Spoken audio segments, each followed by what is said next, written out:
তারা 4-5টা করে 6টা-7টা করেও এক একজন অনুষ্ঠান পেতেন এবং প্রত্যেকে হাই পেমেন্ট পেতেন, সেটা ব্যাংকে পড়তো, সেখান থেকে টাকাটা রিটার্ন হয়ে আবার চলে আসছে অন্য জায়গায় তোলার মতন করে বা কাটমানির মতো করে।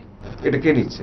কে নিতে পারে? আমি তো বারবার একটা নামই বলছি, ইনি এবং এর সাঙ্গপাঙ্গরা। আপনি আমার ব্যাংকে রাখলেন 10,000 টাকা, আমাকে বললেন যে তোমার ওখানে 10,000 পারিশ্রমিক হিসেবে 10,000 টাকা রাখছে, তুমি কিন্তু আমাকে 2,000 টাকা ব্যাক করে দিও। মোটামুটি লাস্ট 12-13 বছর ধরে ব্যান ছিলাম। ইন্দ্রনীল সেনের আন্ডারে যে নেক্সাসটা চলতো, বিভিন্ন রকম মঞ্চে দেখতেন যে পাঁচালি গাইছে, কীর্তন গাইছে, তাদের অনেকেই আছে যারা সরকারি চাকরি পেয়েছেন।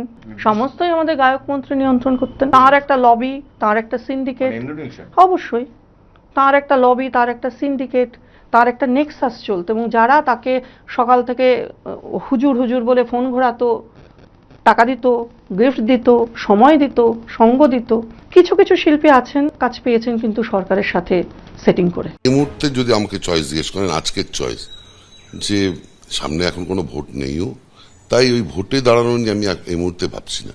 মানে ইলেকট্রাল পলিটিক্স এখন আর ইনভলভ হওয়ার কোনো মানে ইচ্ছে নেই এই মুহূর্তে নেই।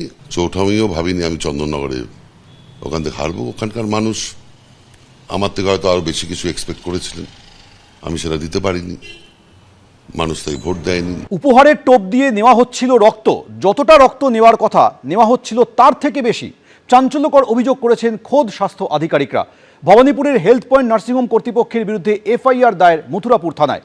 স্বাস্থ্য দপ্তর সূত্রে খবর, শোকজের সন্তোষজনক জবাব না মিললে বাতিল করা হবে লাইসেন্স। স্বাস্থ্য দপ্তরের পরিদর্শনে বিষয়টি বিস্তারিত জানা নেই, দাবি নার্সিংহোম কর্তৃপক্ষের। স্বাস্থ্য দপ্তরের আচমকা অভিযানে কেঁচো খুঁড়তে গিয়ে বেরিয়ে এলো কেউটে।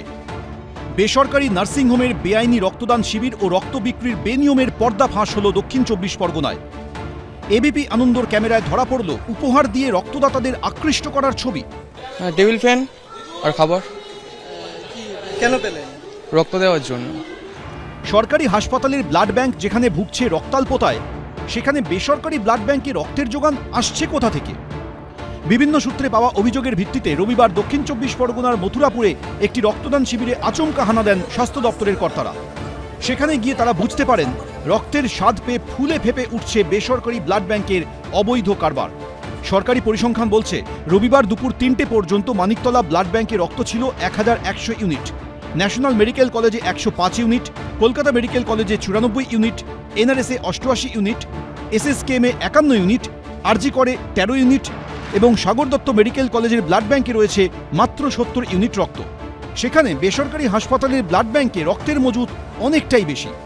প্রশাসনের পরিসংখ্যান অনুযায়ী রবিবার দুপুর 3টে পর্যন্ত লাইফ কেয়ার ব্লাড ব্যাংকে ছিল 237 ইউনিট, পিপলসে 538 ইউনিট, কোঠারিতে 1587 ইউনিট, ভবানীপুরের হেলথ পয়েন্টে 511 ইউনিট এবং ওম ব্লাড ব্যাংকে মজুদ ছিল 547 ইউনিট রক্ত। স্বাস্থ্য দপ্তর সূত্রে খবর, ভবানীপুরের হেলথ পয়েন্ট নার্সিংহোম কর্তৃপক্ষ স্থানীয় একটি ক্লাবের সহযোগিতায় রবিবার রক্তদান শিবির করছিল মথুরাপুরে। সেখানে গিয়ে দেখা যায় মথুরাপুর থানার পাশের ওই শিবিরে রক্তদাতাদের টানতে বেআইনিভাবে উপহারের ব্যবস্থা করা হয়েছে। রক্তদান প্রক্রিয়াটা আইনত শুধুমাত্র একটা দান, তার বিনিময়ে কিছু পাওয়া যায় না, কিছু দেওয়া হলে সেটা বেআইনি। শয়ে শয়ে হাজার হাজার টেবিল পাখা, স্ট্যান্ড পাখা, কুলার মজুত রাখা হয়েছে যারা এখানে রক্তদান করছেন তাদেরকে উপহার দেওয়ার জন্য। ঘরে যদি একজন মেম্বার হয় তাহলে তার টেবিল ফ্যান দেওয়া হবে, যদি ডবল মেম্বার থাকলে তার স্ট্যান্ড ফ্যান দেওয়া হবে এবং যদি 3জন মেম্বার থাকে তাহলে কুলার দেওয়া হবে। তা আমি আর আমার বাবা এসেছিলাম, সে কারণে দিয়ে আছে। হেলথ পয়েন্ট সার্টিফিকেট যারা অর্গানাইজ করছে একটা ক্লাব, তাদের টেবিল ফ্যান। শুধু তাই নয়, রক্তদান শিবিরে যেখানে এমবিবিএস চিকিৎসক থাকার কথা সেখানে বসানো হয়েছে হোমিওপ্যাথি ইন্টার্নদের। মথুরাপুরের রক্তদান শিবিরে আচমকাই হানা স্বাস্থ্য দপ্তরের আধিকারিকদের। তার কারণ নিয়ম না মেনে রক্তদান শিবির হচ্ছিল, এমনটাই অভিযোগ। রক্তদান শিবিরে যে ডাক্তারবাবুরা এসেছেন, যারা রক্ত সংগ্রহ করছেন মানুষজনের থেকে, তারা এমবিবিএস ডাক্তার নন, তারা হোমিওপ্যাথি চিকিৎসক এবং স্বাস্থ্য দপ্তরের আধিকারিকদের কথা অনুযায়ী হোমিওপ্যাথি চিকিৎসক কোনোভাবেই এই ধরনের রক্তদান শিবিরে রক্ত সংগ্রহ করতে পারেন না। সূত্রের খবর, টেকনিশিয়ান বলে যাদের রক্ত নিতে বসানো হয়েছে তারা গ্রুপ ডি কর্মী। এক একজনের শরীর থেকে যে পরিমাণ রক্ত নেওয়ার কথা নেওয়া হচ্ছে তার থেকে বেশি। রক্ত মাপার কোনো যন্ত্র নেই, নার্স নেই, রিয়াকশন হলে রোগীর কি হবে তার কোনো ব্যবস্থা নেই।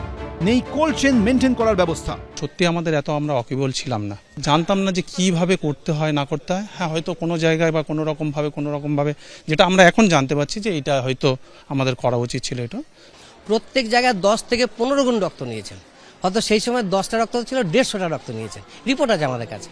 আমাদের ভলেন্টারি ব্লাড ডোনেশন যারা দাতা দেন, সংগ্রহ দেন, তারা প্রত্যেকে কমপ্লেন করেন যে প্রাইভেট যেখানে যেখানে লাইসেন্স রয়েছে সেইখানেই তারা এইভাবে উপহারের বিনিময়ে রক্ত কালেকশন করার ফলে আমরা আর পাই না, সরকারিরাও পাই না। সত্যি কথা বলতে আমরা যে 78% মানুষকে পরিষেবা দিই তাতে আমরা 9 লক্ষ রক্ত পাই, আর তারা 22% দিয়ে তারা 7.5-8 লক্ষ রক্ত কালেকশন করে। স্বাস্থ্য দপ্তর সূত্রে খবর, এই ধরনের ক্যাম্প বন্ধ করার নির্দেশ দেওয়া হয়েছে।